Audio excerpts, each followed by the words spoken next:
ఈ మూడింటిని కలిపి బాగా గ్రైండ్ చేసుకొని పేస్ట్ పెట్టుకోవాలి. 2 పెద్ద పెద్ద టొమాటోలు, ఇది మొత్తం 1.5 kg. దీనికి కొత్తిమీర, కరివేపాకు, పుదీనా ఇంత క్వాంటిటీ చాలు, చిన్న చిన్న క్వాంటిటీస్. నూనె కాగిన తర్వాత కొంచెం సోంపు,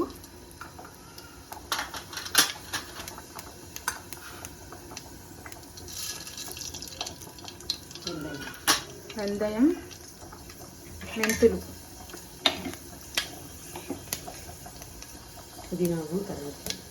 పుదీనా, కరివేపాకు.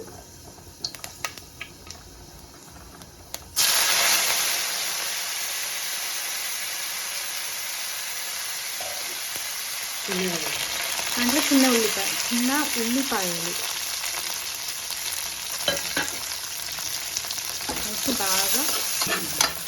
బాగా వేగిన తర్వాత టమాటా వేసుకోవాలి.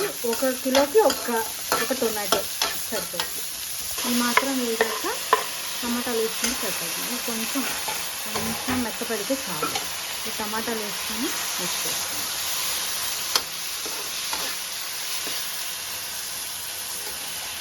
కొంచెం దాంట్లో ఉప్పు కావాల్సినంత. మనం కట్ చేసి క్లీన్ చేయగానే లోపల నుంచి కరిగిపోయింది. అందుకని తీసి కడిగిన వెంటనే ఫస్ట్ ఫ్రిడ్జ్లో పెట్టేస్తే ఫ్యాట్ అదంతా అట్లానే ఉంటుంది.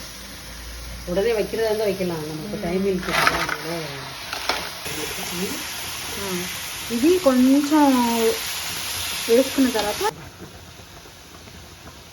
కొంచెం వేగాక చిల్లీ పౌడర్ వేసుకోవాలి.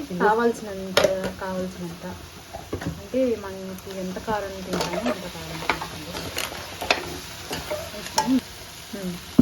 కలుపుకున్న తర్వాత మనం వెల్లుల్లిపాయలు, కొబ్బరి, మిరియాలు వేసుకున్న పేస్ట్ ఉంది కదా, అది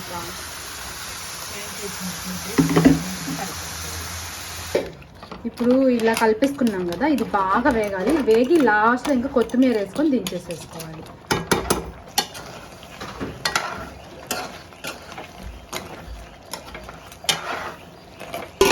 మూత పెట్టుకొని కొంచెంసేపు సిమ్లో పెట్టుకొని, ఇప్పుడు దాకా హైలో పెట్టుకొని, ఇప్పుడు సిమ్లో పెట్టుకొని కొంచెంసేపు ఉండండి. ఇంకా ఆయిల్ పైకి వచ్చింది. ఇంకా ఓపెన్ చేసుకొని కొంచెం వాసన అంతా వెళ్ళిపోయేదాకా ఉంచుకుంటే సరిపోతుంది. ఈలోపు మనం కొత్తిమీర వేసుకొని అయిపోయింది. ఇంకా సిమ్లో పెట్టి తీసేసాము. కొంచెం సిమ్లో పెట్టుకుంటే వాసన ఇదంతా పోయిద్ది. ఇప్పుడు మంచి గ్రేవీ లాగా ఉంది.